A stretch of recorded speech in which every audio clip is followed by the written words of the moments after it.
Dobro. History. Archive. Today we are diving into one of the most unsettling paradoxes of the Second World War. It's a story that really centers on one single complicated man, John Rabe. So on the one hand, you have John Rabe, a loyal, card-carrying member of the Nazi Party. No question about it.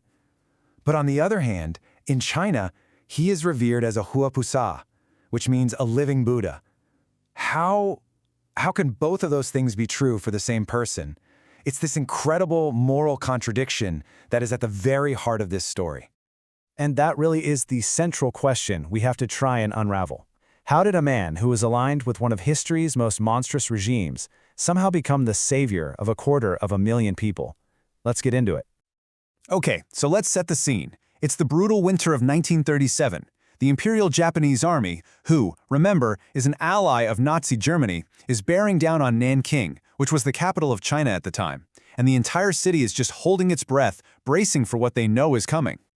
And in the absolute chaos that followed, during one of the worst massacres of the entire 20th century, a small group of Westerners, led by John Rabe, managed to set up something they called a safety zone, and they were able to shelter this many Chinese civilians from the slaughter. 250,000 lives. So, to even begin to understand how Rabe pulled this off, you need to know he wasn't just some random German businessman passing through. No, he was deeply, deeply embedded in China. He was what they used to call an old China hand. I mean, just look at this timeline. It shows you how long he was connected to the country. He gets there in 1908. By the 1930s, he's a director for Siemens, literally building the city's modern infrastructure. We're talking its power grid, its telephone systems.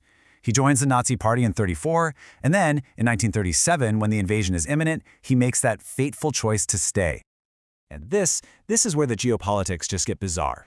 Germany was allied with Japan, but at the exact same time, Germany was a huge military and economic partner to China. It was this totally tangled up situation, and it created a very unique loophole. Japanese soldiers were under orders to respect Germans as allies, and that confusion is something Rabe would learn to exploit masterfully. So why did he stay when pretty much every other foreigner was getting out of there? Well, in his diary, he wrote about this profound sense of moral duty he felt to his Chinese staff and their families. They were looking at him as their only hope, and he just felt he couldn't abandon them. So Rabe and this handful of other Westerners who stayed behind, missionaries, doctors, professors, they cooked up this absolutely desperate plan. Create a neutral zone inside the city walls, a sanctuary for civilians. They formed what they called the International Committee. And just look at who they chose as their chairman, John Rabe. Why? Well, it was precisely because he was a Nazi. They were gambling that his party affiliation was the only thing the invading Japanese army might actually respect. He was, quite literally, their political shield. And this just perfectly illustrates how completely surreal the whole situation was. Rabe sheltered over 600 refugees in his own garden. Now, to protect them from Japanese bombers, who were again allied with Germany, he spread a massive Nazi flag across his lawn. He was weaponizing the symbol of his own party to protect the very people his country's ally was trying to kill. Then, on December 13th, 1937, the city falls. What comes next is 6 weeks of just unrestrained horror that becomes known as the Rape of Nanking. And Rabe's role? It shifts. He goes from being an administrator to a frontline protector. His diary becomes this meticulous, horrifying chronicle of the atrocities. And he wasn't just hearing reports, He was out there, touring the city, documenting the executions, seeing it all with his own eyes. The scale of the brutality was immediate, and it was overwhelming. But Rabe wasn't just a witness. Oh no, he physically intervened. In one really famous incident, some Japanese soldiers climbed over his wall to attack the refugees in his garden. He runs out, gets right in their faces, and shoves his swastika armband at them while yelling in German.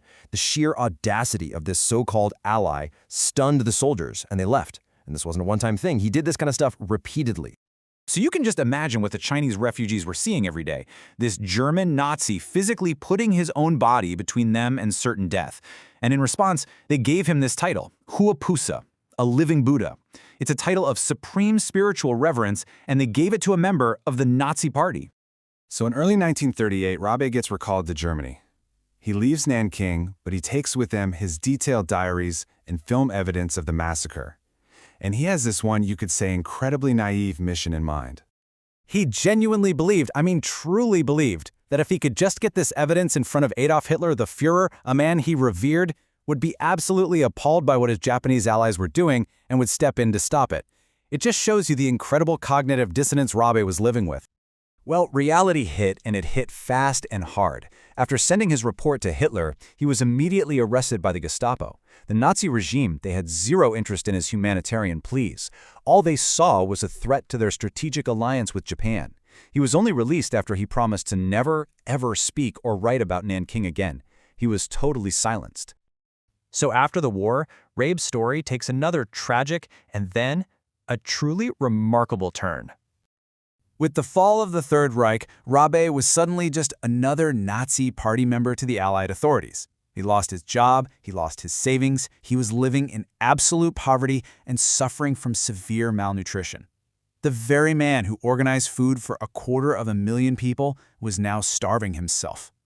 But then, word of his situation somehow made it all the way back to China.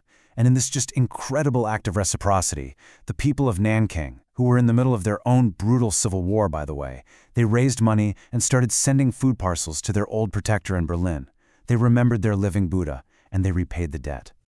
For decades after his death, Rabe's story was basically forgotten. But in the 1990s, the author Iris Chang tracked down his family and discovered his complete diaries in an attic. This was a monumental historical find. Why? Because the testimony of a Nazi, an ally of Japan, provided irrefutable, ironclad proof of the Nanking massacre against any revisionist attempts to deny it ever happened. Now, a lot of people call him the Oskar Schindler of China. But when you really look at it, there are some pretty crucial differences. Schindler was an opportunist who eventually grew a conscience. Rabe, on the other hand, seems to have been a true believer in his version of Nazism. And here's the kicker. His heroism wasn't in spite of his Nazi status, it was enabled by it. He risked his life in face-to-face confrontations, and the sheer number of people he helped shelter is just staggering. And so we end right back where we started, with this deeply uncomfortable question. John Rabe's story, it forces us to look into the really gray areas of history. It doesn't make the swastika any less evil, not for a second. But it proves that individual moral courage can exist even inside the most corrupt systems imaginable, creating these paradoxes that we are still trying to understand. What does it really mean when the tools of a monstrous ideology are used to save lives?